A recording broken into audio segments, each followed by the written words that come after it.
बिस्मिल्लाहिर्रहमानिर्रहीम।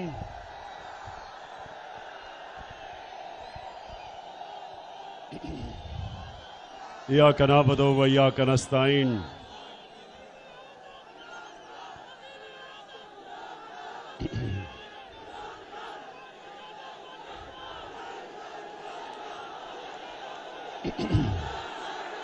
शुक्रिया शुक्रिया शुक्रिया।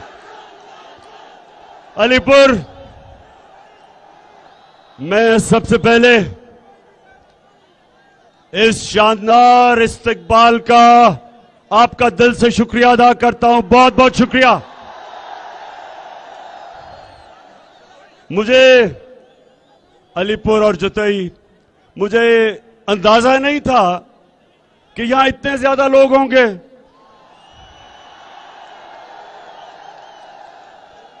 और मुझे इस चीज का भी अंदाजा नहीं था कि आप कई घंटे से यहां इंतजार कर रहे हैं।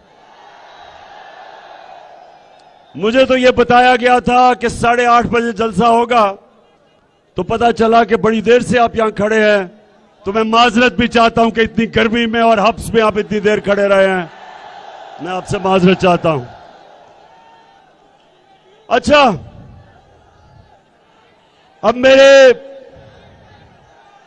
मेरे साथ मेरे दो चीते खड़े हुए हैं जिन्होंने इंशाल्लाह ये इलेक्शन जीतनी है। मैं यासिर और मौसम, मैं सिर्फ आपसे एक चीज चाहता हूं, सुने। जब मैं 10 साल क्रिकेट का कप्तान था, तो जब मैं अपनी टीम को ग्राउंड पे लेके जाता था, तो मैं सिर्फ टीम को एक चीज कहता था, हार जीत अल्लाह के हाथ में है। लेकिन मैं आपसे एक चीज चाहता हूं कि आखिरी गेंद तक आपने मुकाबला करना है। और जो मैं ये आपका जज्बा और जुनून देख रहा हूं, 26 साल से छोटे थोड़े से लोगों से अल्लाह के करम से पाकिस्तान की सबसे बड़ी पार्टी बनाई, तो मैंने एक चीज देखी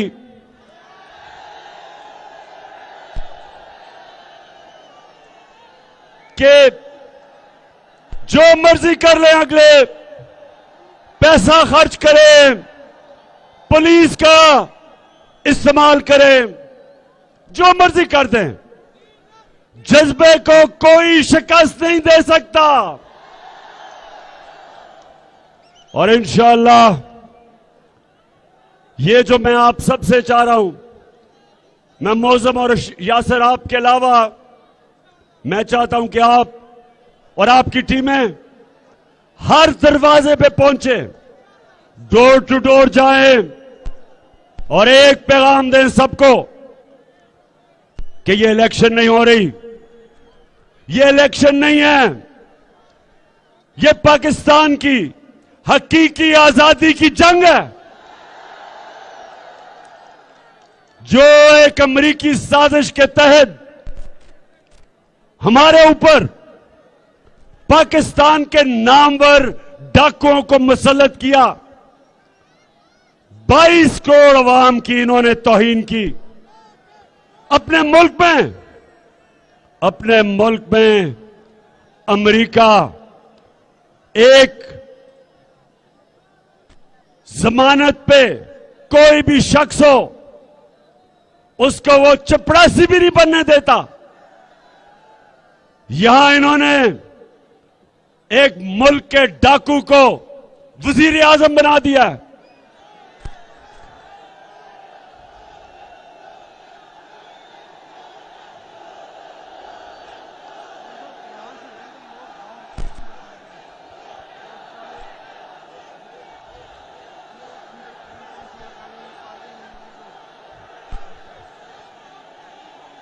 और उसके बेटे को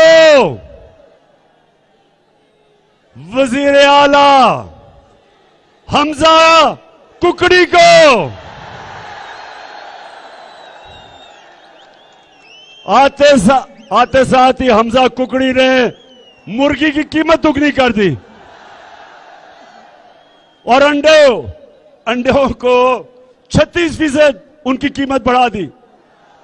तो मेरे अलीपुर जतोई के लोगों, मेरे शहरियों, मेरे बाशऊर और दलेर शहरियों, ये जंग आपकी है।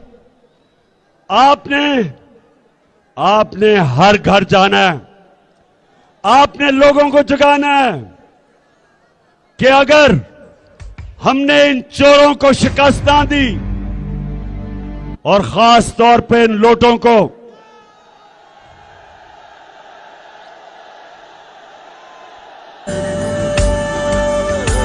हम देखेंगे,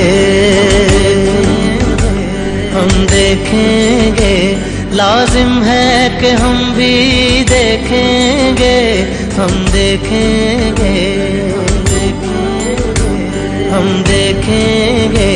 लाजिम है कि हम भी देखेंगे।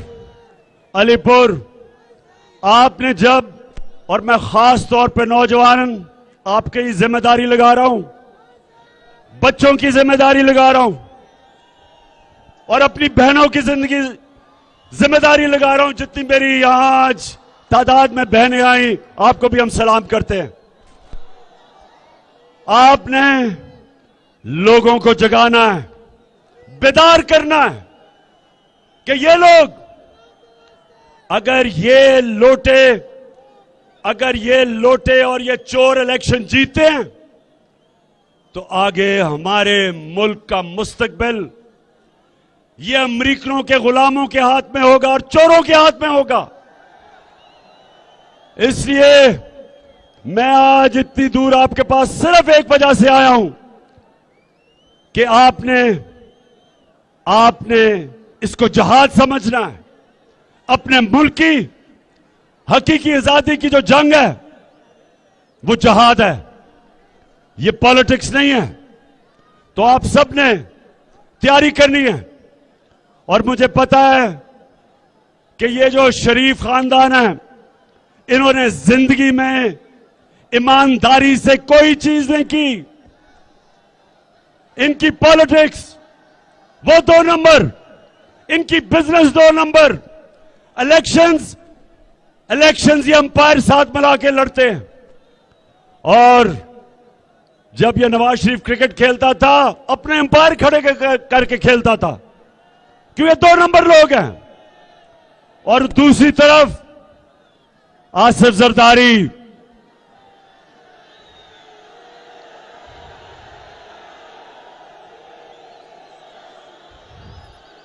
आपने कराची का हाल देखा है।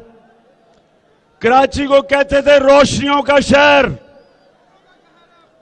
अब कराची में जो आपने सूरत हाल देखी, याद रखें कि कराची पाकिस्तान का फाइनेंशियल कैपिटल, मतलब ये कि जब कराची तरक्की करता है सारा पाकिस्तान तरक्की करता है। आज उसके हालात देखें, क्योंकि जो पैसे 14 साल ये जरदारी बैठा रहा है सिंध में, जो पैसे सिंध की गवर्नमेंट को कराची में लगाने थे, वो पैसा चोरी करके ये मुल्क से बाहर भेजता रहा है। ये करप्ट आदमी जिसको जेल में होना चाहिए था, इस चोर को जेल में होना चाहिए था।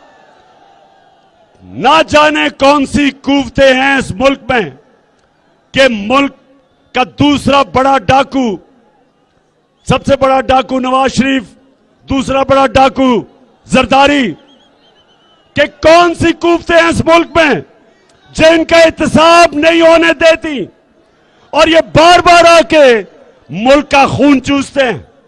और कराची आपके सामने मिसाल है कि वो मुल्क, वो शहर जो हमारे मुल्क में सबसे ज्यादा पैसा इकट्ठा करता है,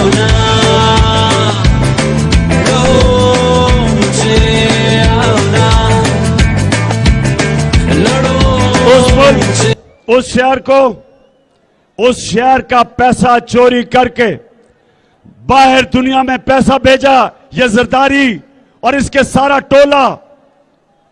जो मुराद अली शाह है, उसका केस बना हुआ, उसका केस और जरदारी का और इन चोरों का केसेस तैयार थे। लेकिन क्या वजह थी कि इनको बचाया गया? इनके खिलाफ जो केसेस थे आगे नहीं बढ़े और आज ये फिर मुसल्लत हैं। और जो कराची में हो रहा है, आपके सामने मिसाल है कि वो जो हमारा सबसे जो एक दफा रोशनियों का शहर था, उसके हालात देखें। ये होता है जब हुक्मरान चोरी करता है, कौम पीछे रह जाती है, कोई कौम तरक्की नहीं करती। जो मुल्क के हुक्मरान जब कौम का पैसा चोरी करना शुरू करते हैं, तो पाकिस्तानियों, ये जो 20 हलकों के अंदर पंजाब में बाय इलेक्शन हो रहा है, ये पाकिस्तान का मुस्तकबिल का फैसला होने लगा है। एक तरफ ये चोर और लोटे और दूसरी तरफ पाकिस्तानी अवाम, जो सारी अवाम आज एक आवाज में कह रही है कि हम इस मुल्क में वो निजाम देखना चाहते हैं जिस वजह से पाकिस्तान बना था, अदल और इंसाफ के ऊपर, फलाई रियासत, एक खुददार कौम जो कभी सिवाय अल्लाह के किसी के सामने नहीं झुकती।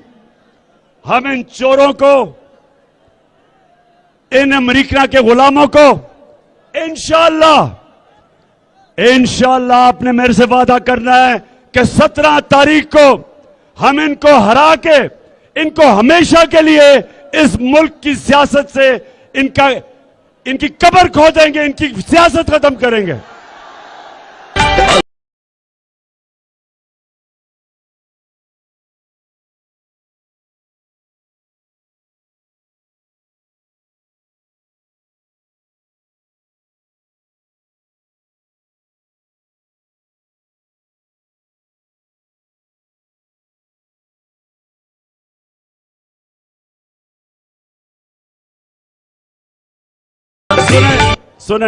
सुने, ये मुल्क बना था एक नारे पे।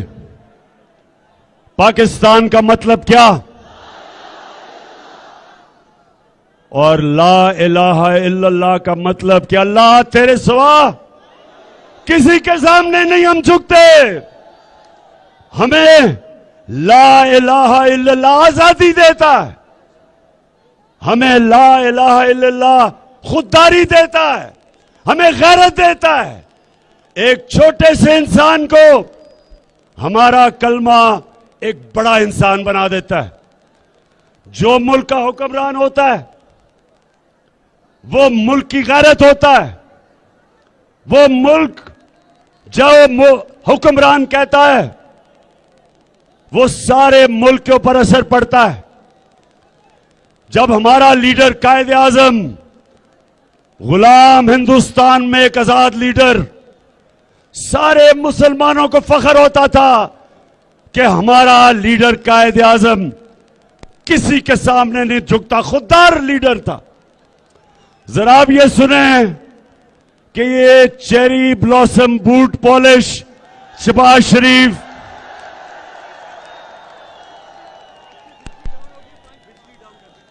अभी मैं सुनाऊंगा कि ये लीडर किस तरह की हरकतें करता है। जो गोरे को देखता है उसके सामने झुक जाता है, बूट देखता है तो पॉलिश शुरू कर देता है। वो कहते हैं ना कि अगर 100 गीदड़ों का सरदार एक शेर हो तो वो फौज हरा देगी 100 शेरों की फौज जिसका सरदार गीदड़ हो, शहबाज शरीफ हो। तो पाकिस्तानियों, मेरे अलीपुर जतोई के बाशऊर शहरियों, मैं देख रहा हूं एक एक चीज की आपको समझ आ रही है। तो मैं आज आप सबके सामने खड़ा होके पाकिस्तान पंजाब की इंतजामिया को एक पैगाम दे रहा हूं, पंजाब की पुलिस को पैगाम दे रहा हूं कि जो आप हरकतें कर रहे हैं इस इलेक्शन में धांधली कराने के लिए, और जो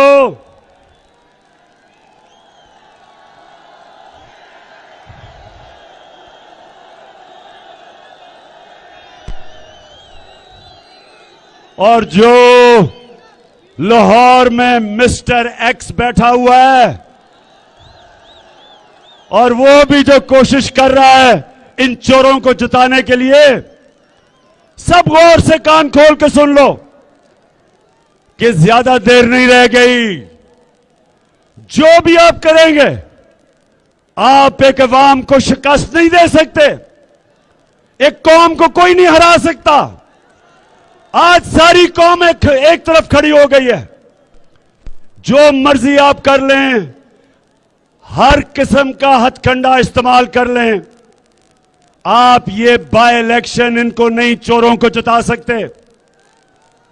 और मैं इंतजामिया को, पुलिस को, मैं आज को आपको एक पैगाम दे रहा हूं कि हम एक एक का नाम नोट कर रहे हैं, एक एक का।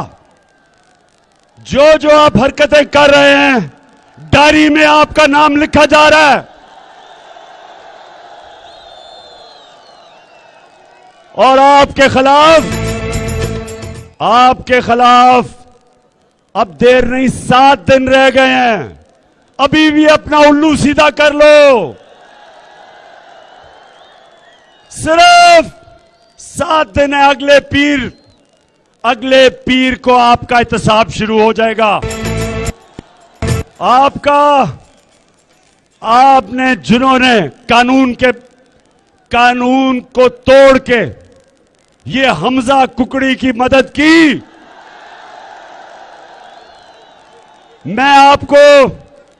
मैं आज आपको पैगाम दे रहा हूं कि आपको एक एक को, जिसने पाकिस्तान का कानून तोड़ा, इंशाअल्लाह इस बार आपका कड़ा एहतसाब होगा। एक एक का। इंतजामिया को भी कह रहा हूं और पुलिस को भी कह रहा हूं। और मैं आईजी साहब राव सरदार, आपको भी पैगाम दे रहा हूं, और चीफ सेक्रेटरी कामरान अफजल, आपको भी। आप दोनों को मैंने रखवाया था। मैं आपको ईमानदार समझता हूं। ये जो नीचे हो रहा है, ये जो इलेक्शन जिताने की कोशिश किया जा रही है, इन लोटों को और इन चोरों को, हम आपको भी देख रहे हैं और नीचे हम सबको देख रहे हैं। और इंशाअल्लाह इस बारी हम आप सबका एहतसाब करेंगे। और जहां तक, अच्छा जरा ये सुने, एक मिनट, अलीपुर जो, तो ये सुनो, खामोशी, ये सुने। अब सोचे कि कहां कायद आजम मोहम्मद अली जिन्ना, खुददार, गैरतमंद, एक लीडर जिसकी सब इज्जत करते थे, और आप जरा देखें, सुने जरा चेरी ब्लॉसम को। जब मैं आया हूं तो आप समझेंगे शायद ये मांगने आया है, मांगने नहीं आया, लेकिन मजबूरी है। अमेरिका जो है, अगर जो है वो चाहे तो इस वक्त पाकिस्तान के, मैं आया हूं तो आप समझेंगे शायद ये मांगने आया है, मैं मांगने नहीं आया, लेकिन मजबूरी है। अमेरिका जो है,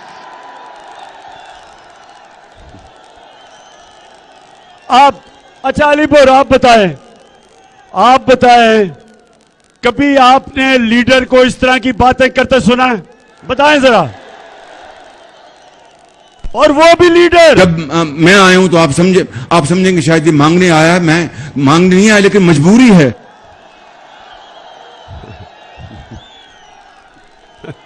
सुने जरा, सुने मेरे, एक बड़ी साजिश करके, अमेरिकनों के पैर पड़ के, बूट पॉलिश करके यहां पहुंचा है। और अब ये देख लें कि ये उस कौम का इस वक्त प्राइम मिनिस्टर है जो जो हमारे नबी सल्लल्लाहु अलैहि वसल्लम की उम्मत है, जो ला इलाहा इल्लल्लाह में मानती है, गैरतमंद कौम है। एक गैरतमंद कौम का एक गीदड़ लीडर आपने सुन लिया कि हम सबको शर्मिंदा करवाता है। जब भी मुझे तो अभी तक वो भूलता नहीं है कि वो चला गया बर्तानिया की एम्बेसी में और बर्तानिया के एम्बेसडर को मुल्क का प्राइम मिनिस्टर एम्बेसडर के मुंह में केक डाल रहा है। देखा आपने? किसी ने देख रहा वो? अच्छा, वो आप सोशल मीडिया पे देख लेंगे। अच्छा जी, अब दूसरी चीज, मेरा दूसरा आज पैगाम पाकिस्तान की इलेक्शन कमीशन, मैं सिकंदर साहब आपको बोल रहा हूं, कितनी दफा जरा कौम को बताएं कि आप मरियम और हमजा को मिलने गए। बताएं कि आपने क्या क्या हरकतें की उनको जताने के लिए। और मुझे यह बताएं कि क्या आपको रिजाइन नहीं करना चाहिए था जो सिंध के अंदर अभी लोकल गवर्नमेंट इलेक्शन हुआ। हमें तो छोड़े, जो इस पीपल्स पार्टी के इत्तेहादी हैं, JUI और MQM, उन्होंने कहा कि दान ली हुई है 15%।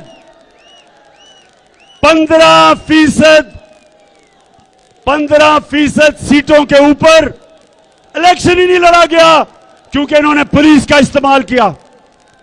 तो मैं ये सवाल पूछता हूं कि आपको चीफ इलेक्शन कमिश्नर साहब, आपने ये शहबाज शरीफ और हमजा को और जरदारी को जवाब देना है या अपने अल्लाह को जवाब देना है? कोई शर्म नहीं है कि सिंध का जो इलेक्शन कमिश्नर सिंध का है, वो सिंध की हुकूमत का तनख्वाहदार है। वो कैसे साफ और शफाफ इलेक्शन करवा सकता है? आपको कोई शर्म नहीं आई कि एक आदमी से इलेक्शन करवाया सिंध में जो उसी जरदारी की हुकूमत का मुलाजिम है? आपकी ओथ है साफ और शफाफ इलेक्शन करवाना। आप जब इस ओथ के खिलाफ जाते हैं, सारी कौम आपको देख रही है और मैं आपको यह यकीन दिलाता हूं कि वो जो इज्जत जिल्लत देने वाला अल्लाह है, वो आप जैसे लोगों को आप जितना मर्जी समझे कि जनाब ये आपको नवाज देंगे, ऊपर वाला माफ नहीं करता। वो उसकी इजाजत के बगैर ना किसी को इज्जत मिलती है और ना कोई जलील होता है। और ये याद रखें कि सारी कौम देख रही है, 17 के इलेक्शन को सारी कौम देख रही है और सबको पता है कि अवाम का एक इनकलाब आ रहा है। अवाम फैसला कर चुकी है, अवाम ने फैसला कर दिया है कि ये जो अमेरिका के गुलाम हैं, जो मुल्क के बड़े बड़े डाकू हैं, जिन्होंने आते साथ ही 1100 अरब रुपए का डाका मारा है, आपका ये अलीपुर जतोई, ये जो 1100 अरब रुपया इन्होंने अपना माफ करवाया है नैब अमेंडमेंट करके, ये आपका पैसा है। ये आपके पैसे को चोरी किया इन्होंने। कौम फैसला कर बैठी है कि इन चोरों को, इन लोटों को 17 तारीख को शिकस्त देगी कौम।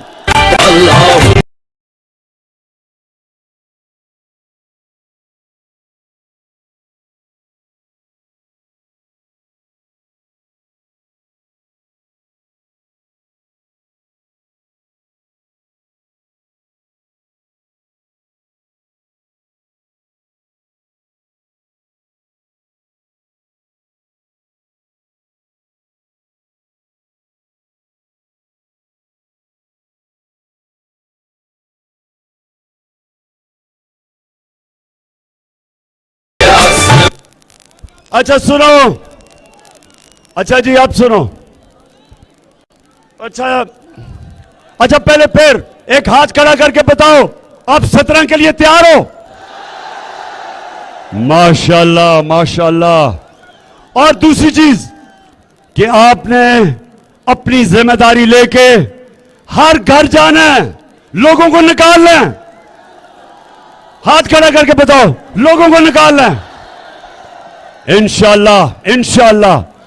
अच्छा आप सुनो, मैं जरा आप सारों को आज पैगाम दे रहा हूं, ये जो हमारे ऊपर डाकुओं को मुसल्लत किया, सबसे पहले तो एहसन इकबाल और तुम तो शर्म से डूब जाओ, तुम्हें शर्म आनी चाहिए कि पहले एक फैमिली को कहते हैं, इमरान खान को बुला बरा कहते हैं, तो वो जब तुम्हें सही नाम तुम्हारा चोर कहते हैं तो तुमने एजेंसीज के जरिए उनको डरा धमका के उनसे माफी मंगवाई है। शर्म करो, शर्म करो। मैं यहां खड़ा कर होके कहता हूं कि एहसन इकबाल तुम भी, तुम्हारा जो जिसके तुम दरबारी हो, नवाज शरीफ, शहबाज शरीफ, हमजा, सलमान शरीफ, ये सब चोर हैं। और जो कैंपेन कर रही है आपके लिए, जिस खातून से सच नहीं बोला जाता,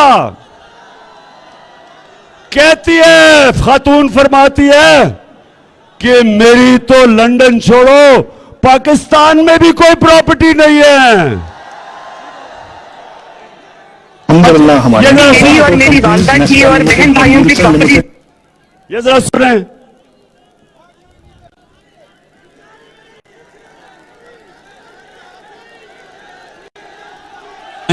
उसका कोई प्रूफ लाएं कि मेरी सेंट्रल लंदन में प्रॉपर्टीज तो दूर की बात है, मेरी पाकिस्तान में भी कोई प्रॉपर्टी नहीं है। मैं अपने वालिद के साथ है और मुझे समझ नहीं आई कि मेरी और मेरी वालदा की और बहन भाइयों की प्रॉपर्टीज ये कहाँ से निकाल के ले आए। तो दूर की बात है, मेरी पाकिस्तान में भी कोई प्रॉपर्टी नहीं है। मैं अपने वालिद के साथ है और मुझे समझ नहीं आई कि मेरी और मेरी वालदा की और बहन भाइयों की प्रॉपर्टीज ये कहाँ से निकाल के ले आए। सेंट्रल लंदन में प्रॉपर्टीज तो दूर की बात है, मेरी पाकिस्तान में भी कोई प्रॉपर्टी नहीं है। मैं अपने अच्छा मरियम बीबी, आप जब ये कह रही थी तो आपको शायद ये नहीं पता था, ये 2014 में मरियम बीबी ने पहाड़ जितना बड़ा झूठ बोला कि लंदन तो छोड़ो पाकिस्तान भी प्रॉपर्टी नहीं। मरियम बीबी को यह नहीं पता था कि इसके 2 साल बाद 2016 में एक बैनुल अक़वामी इंकशाफ होता है, पैनामा पेपर। ये वो कहते हैं ना, एक हदीस है कि शैतान ही इंसान के गुनाह दुनिया में नशर कर देता है। तो वो इंकशाफ होता है जिसमें बड़े बड़े दुनिया के लोग जिन्होंने अपने प्रॉपर्टियां, पैसा छुपाया हुआ था, वो इंकशाफ में सामने आ जाता है। तो उसमें ये क्या चीज सामने आती है कि जब मरियम बीबी ये कह रही थी कि मेरी लंदन तो छोड़े पाकिस्तान में भी प्रॉपर्टी नहीं है, तो तब 2 साल बाद पता चलता है कि लंदन के सबसे महंगे इलाके मेफेयर में 4 बड़े बड़े अरबों रुपए के महल्लात थे मरियम बीबी के। अब कोई और इंसान होता तो इतना बड़ा झूठ पकड़ा जाता, वो छुप ही जाता, पब्लिक में शक्ल ही ना दिखाता। लेकिन मरियम बीबी वहां से नहीं, कोई फर्क नहीं पड़ा। फिर अदालत के अंदर जाके एक कॉन्ट्रैक्ट दिखा देती हैं अदालत में, और ये ओथ के ऊपर, याद रखें अदालत में अगर आप ओथ के ऊपर आपका झूठ पकड़ा जाए तो सीधा जेल है, 3 साल जेल है। वहां कहती हैं, एक कॉन्ट्रैक्ट देती हैं, और वो कॉन्ट्रैक्ट, अब सुने, कॉन्ट्रैक्ट होता है 2006 का, लेकिन जिस स्याही या जिस फॉन्ट के अंदर वो कॉन्ट्रैक्ट लिखा जाता है वो आती नहीं है 2007 तक। तो 1 साल पहले ही यानी जाली कॉन्ट्रैक्ट सामने आ जाता है, कैलिबरी फॉन्ट। तो मैं समझता हूं कि अगर आप जब आप वो जलसे में आती हैं तो कम से कम ये दो चीजें तो पूछ लें कि क्या वाकई आपकी लंदन के अलावा कोई प्रॉपर्टी नहीं, या ये आपने कैसे जादू कर दिया कि स्याही आती है 607 में और 2006 में आप वो स्याही आपको कॉन्ट्रैक्ट साइन कर देती है। तो मेरी नौजवानों सुन लो, ये एहसन इकबाल ने जो बेचारे उस फैमिली से किया, उनको प्रेशर डलवाया एजेंसीज के जरिए, उनको जाके माफी मंगवाई। एहसन इकबाल, मैं खड़ा होकर कह रहा हूं कि तुम्हारे से बड़ा मॉरली करप्ट आदमी नहीं है। और तुमने, जरदारी ने, नवाज शरीफ ने, शहबाज शरीफ ने असेंबली में बिल पास करके 1100 अरब रुपया इस कौम का चोरी किया है। तुमने चोरी किया है, तुम चोर हो, तुम गद्दार हो।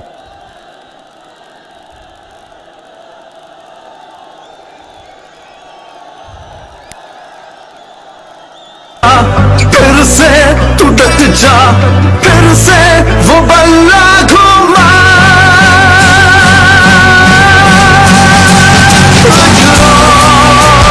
कदम बढ़ा, फिर से वो लम्हा दोहरा, जब जीत के आया था, फिर से वतन को जिता।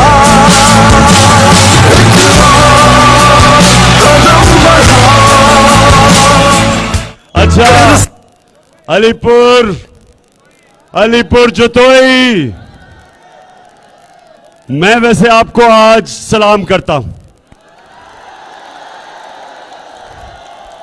मैं यहां तकरीर करते करते बिल्कुल नहाया हुआ हूं, सारे कपड़े मेरे गीले हैं पसीने से, तो मैं आपको देख रहा हूं जुड़े हुए आप एक दूसरे से और पता नहीं घंटों से खड़े हैं। सलाम करता हूं आप सबको।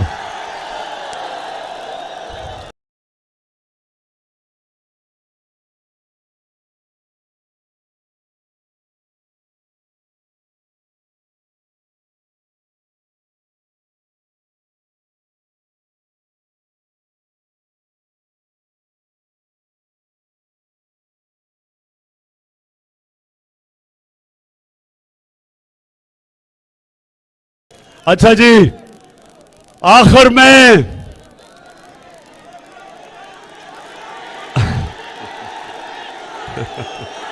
माशाल्लाह, बस स्टैमिना है आप में, बड़ा स्टैमिना है।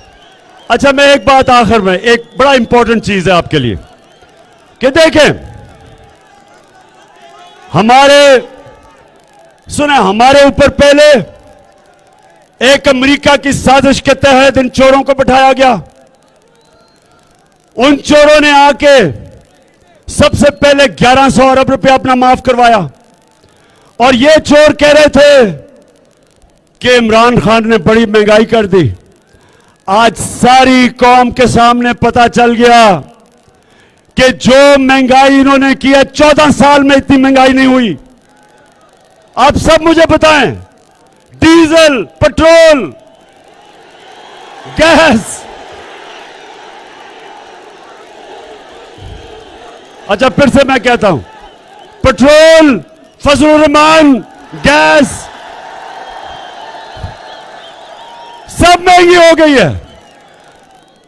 अंडे महंगे और मुर्गी, क्योंकि हमजा शरीफ उसको कुकड़ी क्यों कहते हैं, क्योंकि कुकड़ी की बिजनेस में है।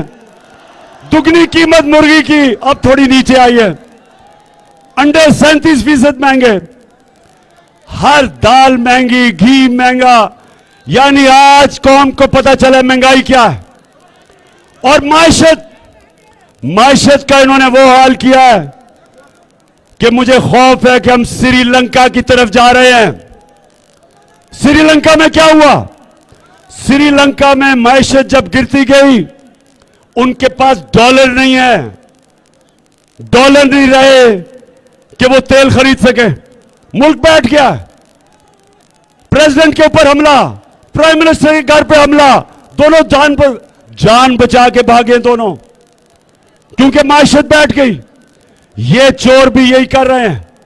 आज इनका सिर्फ अमेरिका के सामने हाथ फैलाए हुए हैं। वो आपने सुना ही था शहबाज शरीफ का, एक दफा और सुना दो। सिर्फ अमेरिका के सामने हाथ फैलाए हुए हैं कि किसी तरह अमेरिका हमें लाइव स्पोर्ट मशीन से बचा दो। बताओ, प्ले करो। अच्छा, तो इन्होंने माइशत भी तबाह, ऊपर से अपना पैसा भी बचा लिया। उसके बाद कौम को इन्होंने डराने के लिए इन्होंने एफआईआर हमारे ऊपर काटी। मेरे ऊपर 15 एफआईआर है। बेशर्मो, मेरे ऊपर हजारों एफआईआर काट दो, मैं तुम्हें नहीं छोड़ूंगा। जब मैं आया हूं तो आप समझ जब मैं कहूंगा। अच्छा, जरा एक दफा फिर से सुन लें। हाँ, मैं आया हूं तो आप समझेंगे शायद ये मांगने आया। मैं मांगने नहीं आया, लेकिन मजबूरी है। अमेरिका जो है अगर जो है वो चाहे। बस अच्छा, उसके बाद इन्होंने मेरे सारे लोगों के ऊपर एफआईआर, जिधर भी ये इलेक्शन लड़ रहे लोग उनको तंग कर रही है पुलिस। और फिर जो हमारे सहाफी हैं, जो सहाफी तनकीद करता है इनकी, उसको पकड़ लेते हैं, उसके ऊपर एफआईआर। इमरान रियाज को पकड़ के इन्होंने जेल में डाल दिया। उसको डराने धमकाने के लिए 4 फुट के कमरे में उसको बंद किया। उसके सर के ऊपर एक वो कवर कर दिया ताकि वो घबराए, ताकि वो डरे, लोगों में खौफ फैले। अरशद शरीफ जैसे दिलेर, ईमानदार, मुहिब्बे वतन पाकिस्तानी सहाफी, ऐसे लोगों पे हमें फख्र होना चाहिए। उसके घर के बाद पुलिस उसको डरा रहे हैं, एफआईआर काट रहे हैं। एयाज अमीर, एक मुल्क का एक ऐसा दानिश्वर जो सारे मुल्क में उसकी इज्जत है, उसको इन्होंने जलील करने की कोशिश की, कपड़े फाड़े उसके। कल समी को उसको पकड़ के उसके ऑफिस के बाहर उसको मारने की कोशिश की। सुन लो सब, चोरों और इनके बैकर्स, सब सुन लो। ये कौम को अगर आप समझते हैं कि डरा धमका के हमें चुप करा देंगे, आप जितना इस कौम को डराने की कोशिश करेंगे, जितना तुम इस कौम का मुंह बंद करने की कोशिश करोगे, उतनी जोर से कौम ऊपर उठेगी। आप ये हरकतों से पाकिस्तान को खाना जंगी की तरफ धकेल रहे हैं। हम इस वक्त निकले हुए हैं, पुरअमन एहतजाज करते हैं। अपना राय, अपना जो हमारा हक है कि हम आजाद है अपनी राय देने के लिए, हम ऐसे जलसों के अंदर अपनी राय देते हैं। हमारे जो सहाफी हैं, और मैं फिर से सलाम करता हूं इन सहाफियों को जो राय हक पे खड़े हैं। हम पुरअमन तरीके से आपको पैगाम दे रहे हैं कि ये चोरों को कभी कौम बर्दाश्त नहीं करेगी। जो मर्जी कर ले आप हमारी राय सुने, और आप सिर्फ एक रास्ता है, साफ और शफाफ इलेक्शन करवाएं। जो भी और रास्ता पकड़ेंगे, आप इस मुल्क को इंतशार की तरफ धकेलेंगे। और वो वक्त ना आ जाए कि यहां भी वही हाल हो जो श्रीलंका में हुआ। अगर उस तरह का हाल हो गया तो किसी को छुपने की जगह नहीं मिलेगी। बेहतर यह है कि कौम को इंतशार से बचाएं और साफ और शफाफ इलेक्शन करवाएं। और आपका पहला इम्तिहान है 17 तारीख को। 17 तारीख को अगर धांधली भी आपने की फिर भी नहीं जीत सकेंगे, लेकिन अगर आपने धांधला किया तो इसके असरात होंगे, इसके जमीन पे असरात नजर आएंगे। तो मैं आज सबको पैगाम दे रहा हूं कि 2 रास्ते हैं, 2 रास्ते हैं जो नमाज में आप अल्लाह से मांगते हैं। 2 रास्तों में से कल्ला उनके रास्ते पे लगा जिनको तूने नेमतें बख्शी, राय हक पे लगा अल्लाह। वो रास्ता नहीं जो तबाही का रास्ता है। आज हमारा मुल्क भी उधर खड़ा है। एक रास्ता है तबाही का, इन चोरों को ऊपर मुसल्लत करके और लोगों के ऊपर जबर करें, जुल्म करें, FIR कटवाएं, उनके ऊपर हरासा करें, खौफ फैलाएं।